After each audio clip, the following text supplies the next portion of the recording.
আমি একজন কলেজ পড়ুয়া ছাত্র। কিছুদিন আগেও আমি মুভি গান প্রভৃতি দেখতে অভ্যস্ত ছিলাম। আল্লাহর রহমতে এখন এসব ত্যাগ করতে সক্ষম হয়েছি।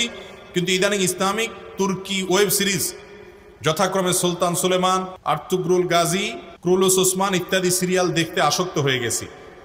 এ বিষয়ে শরীয়তের বিধান জানতে চাই।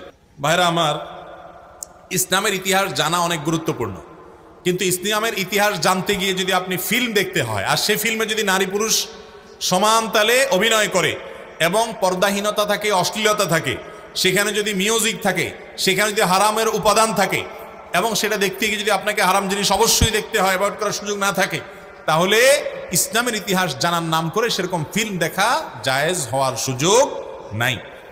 এটা ঠিক যে মুসলমানদের ইতিহাস আমাদেরকে জানতে হবে, সেগুলোর জন্য যদি এরকম ফিল্ম তৈরি করা হয় যে ফিল্মে হারাম কোনো উপাদান নাই, তাহলে সেগুলো দেখা জায়েজ আছে।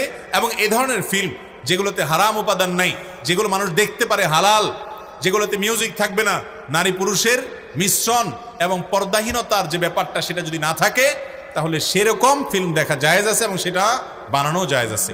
কিন্তু এরকম ফিল্ম দেখার নাম করে, ইসলামের ইতিহাস জানার নাম করে ফিল্ম দেখলে সেটা গুনাহ হবে সওয়াবের পরিবর্তে।